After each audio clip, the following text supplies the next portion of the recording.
wanaruhusiwa kuingia, lakini hawawezi kuruhusu watu ambao wameonekana kwenye mitandao za kijamii wako kipao cha mbele wakiongoza maandamano ya watu, wakiharibu vita za watoto, waende waharibu Tanzania. Hapo ninapea hongera sana vyombo vya usalama ya Tanzania.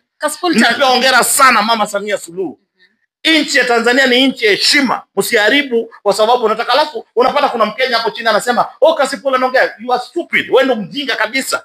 Wakati nchi yako unachoma, wakati watu wanachoma nchi yao, wewe unapiga makofi. Do you celebrate? Tunataka amani.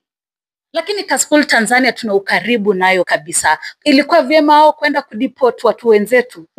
Hakuna nchi yoyote inadipotiwa mtu yote mwenye analeta furugu. Hata hapa Kenya wakileta furugu, kuna vurugu ambao mimi nakurudia kwa kukwambia nchi ya Tanzania mimi nimeenda, wewe umeenda. Wale wenye kanyaga nchi ya Tanzania ndio hawajui kitu ndio wanaongelea. Nchi ya Tanzania ni watu wa karimu, unaingia uone hata watu wakipigana kwa barabara. Unapata point? Yes. So mimi narudia kwa kusema ya kwamba whether you like it or not, whether you like it or not, Mama Samia Suluhu amefanya kazi mzuri kwa kuhakikisha kwamba nchi ambao yeye amepewa majukumu kama kiongozi, kusikue na watu ambao wametoka wanaenda kutiririka kuenda kufanya nini? Kwenda kuleta vitu ambazo hazifai kwa nchi yao. Haya basi, Kasipul, umeongelea about activists. Umesema Boniface Mwangi na Hanifa pengine walikuwa na nia yao. Je, Martha Karua naye alikuwa na shida? Martha Karua shida yake ni moja. Ameshindwa na siasa za Kenya.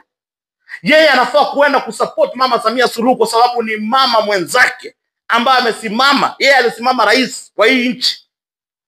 Yeye alisimama rais wa hii nchi. Anajua uchungu ya mwanamke kupata uongozi sio kazi rahisi. Especially kwenye East Africa na especially Afrika mzima. Mwanamke kuebuka kukuwa kiongozi lazima amepitia maneno mazito ndo akakuwa kiongozi. Leo Mungu amepea Mama Samia uongozi. Anaongoza Tanzania kwa njia mzuri. Anaongoza Tanzania kwa hekima na busara. Wewe mama unaenda kujiunga kupiga mama mwenzako. Shame on you. Anampiga tu ama pengine ana support justice. Ninakwambia justice gani?